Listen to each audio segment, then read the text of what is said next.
Hello everyone and welcome to Sunburned. Albino ranks every waifu in the Zero Escape Trilogy from worst to best. Spoilers for the series and its plot points incoming. I've never covered this series on my channel before, but I'm a big fan of it and have platinumed everything, so I've got the experience and know-how necessary to preside over the viability of each of our lovely and not so lovely choices. Each character will only be listed once, even if they show up in multiple games. Let's do this. Number 8, Mira. A zero-time dilemma exclusive, which I suppose we should be thankful for. Mira is a serial killer known as the Heart Ripper, but sure, pick her as your waifu. Be a dumbass like Eric and just wait to be exsanguinated. Not only is Mira a psychopath, she's the reason the Radical 6 virus was released and wiped humanity off the map. But sure, pick her as your waifu. Be like, thanks for clearing up all those traffic slots, babe. Now I can get to the grocery store in record time. Oh wait, nobody produces groceries anymore because they all killed themselves or were baptized by antimatter fire after those 18 reactors went off at the same time and turned the earth blood red. Not cool, babe. We're gonna have a talk about this. But her body, though. Dude, Mira isn't going to fuck you. You think she would derive any pleasure from that at all? She'd probably just stare at your chest the whole time and imagine cutting it open. Mira only orgasms when she murders someone who loves her. I don't think you want to make that commitment. Number 7, Diana. She's so aggressively plain, completely unassuming, and her face always looks like she's about to sneeze. Another zero-time dilemma exclusive. Boy, that game really churns out the quality waifus. Whenever you rank a waifu this low who has been canonically abused or battered by an expository boyfriend, people rush to her defense and hate you in the process. But that dude must have beat the personality right out of her because there's nothing here. Her hobbies include crying, drunkenly begging for sex, and getting slapped in response. And that wasn't even by her boyfriend. Diana is 100% unremarkable, and a big reason why D-Team as a whole is so boring when it shouldn't be, considering the other two people in it are technically the main characters, even though they get upstaged by C-Team most of the game. But if you follow Zero Escape 2's story to the final ending, you see that everything revolves around Sigma and Phi as infiltrators into this facility specifically to stop Radical 6 from being released, so their mission is the most important. But anyway. Number 6, Lotus. I always thought throughout the Nonary game's story that Lotus was going to turn out to be Alice, but then Alice showed up and turned out to be Alice, so Lotus is just Lotus. Despite dressing like a professional Coachella attendee, Lotus is actually a very intelligent and cyber-savvy old lady. At least they keep making jokes about how she's old. She has apparently birthed 2 teenage children. They were teenagers later, not when she birthed them. But anime just decides how old characters are first, and then draws them completely outside that diagnosis. Kids are baggage, though. I ain't trying to play catch with anybody, as if fathers and sons still do that instead of playing Fortnite together. Number 5, Alice. Alice is just a slightly better Alice than Lotus. She's half Egyptian and half French and 100% exposed titties. I'm not into it though, man. I can get behind an exotic lady, but Alice is too much exoticness. Plus she's a government agent. Like, what am I gonna be, the bumbling husband who sits at home while his waifu infiltrates terrorist headquarters? Nobody wants to be that guy. That's a sad guy. People make fun of that guy and talk about him behind his back at barbecues. I don't care if my waifu makes more money than me, but if she's painfully more badass than me, that's where I draw the line, sir. Number 4, Clover. In the Nonary games, Clover's this shy little teenager / axe murderer, while in Virtue's Last Reward, she's a prehistoric go-go dancer? I don't understand her outfit in the second game. Did she get abducted outside a rave taking place at the zoo? Clover might be slightly more of an adult now, but I still don't find anything about her to be particularly appealing. Those spots in Virtue's Last Reward where her and Sigma kind of have a thing is just nasty to me, especially when you consider the fact that we were in our 67 or however year old body the whole time without knowing it, which makes a lot of Sigma's interactions with women kind of disgusting.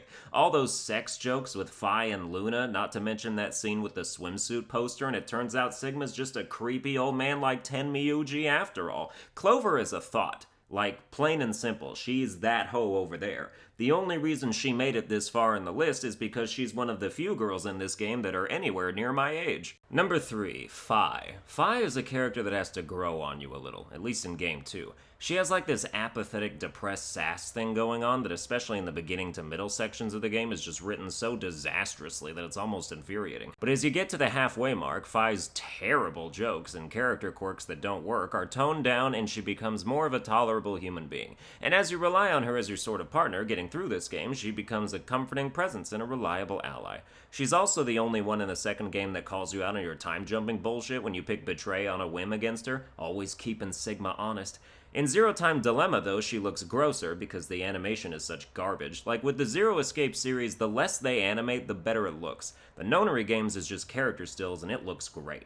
Virtue's Last Reward turns the characters into 3D models that just emote on occasion when talking, which the animations are awful, but at least the characters themselves look good while they're idle. And then Zero Time Dilemma decided to animate everything, but in the laziest way possible, which is why the camera cuts away and stares at a wall anytime anything remotely action-oriented is happening. Have you noticed that? ZTD has no transitional animations. Imagine a character is walking and is about to slip on a banana peel. If ZTD's animators were animating that scenario, the scene would show a character walking, then it would show the foot almost step on the peel, then the camera would pan up and look at the ceiling for no reason, an impact noise would be heard but not seen, and then the camera would cut back to the character already laying on the ground. If you ever replay ZTD for yourself, play a drinking game by noticing every time that happens because it's a lot. You'll be rushed to the hospital.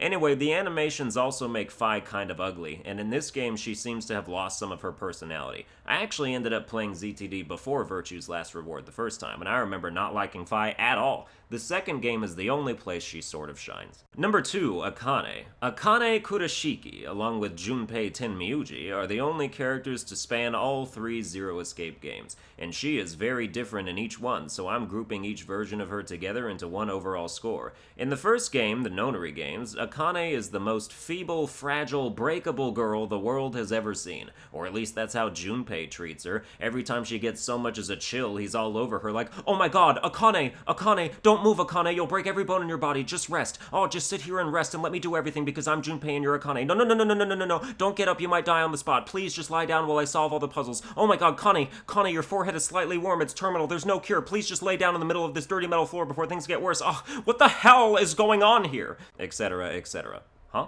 But Akane is also an extremely tactical mastermind of planning and strategy and replication, given that she put that whole game together to save a past version of herself in another timeline. Hashtag dedicated. This type of planning is only on even further display in Virtue's Last Reward, the second game, where a grandma version of herself spends like 45 years putting together the AB project designed to awaken and accelerate the shifting powers of Sigma and Phi so that they can go back in time to stop the Radical 6 outbreak.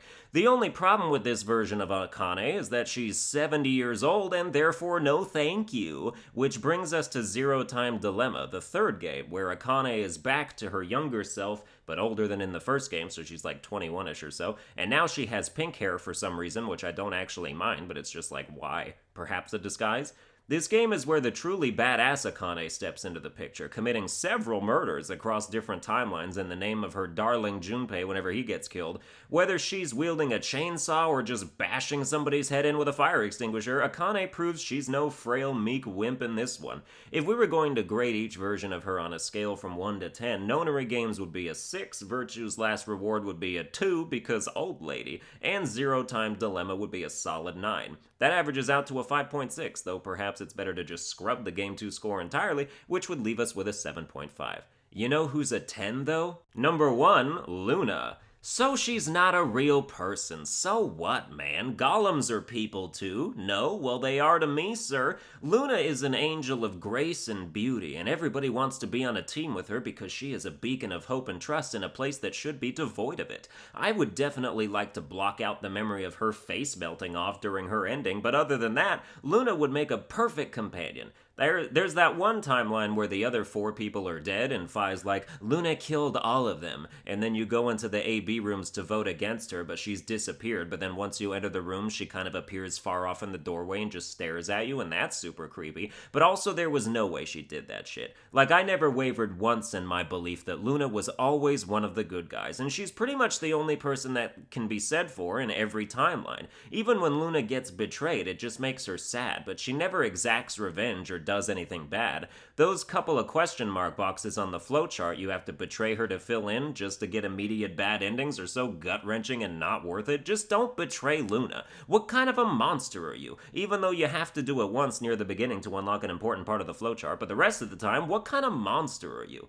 Luna is best waifu. Well, that's gonna do it for this video. I hope you enjoyed it. If you did, you can like, share, and subscribe. Follow me on Twitter at Sunburned Albino. Check out my other waifu rankings I've done on my channel. Become a member if you want to be a super nice guy or gal, and I'll see you guys next time.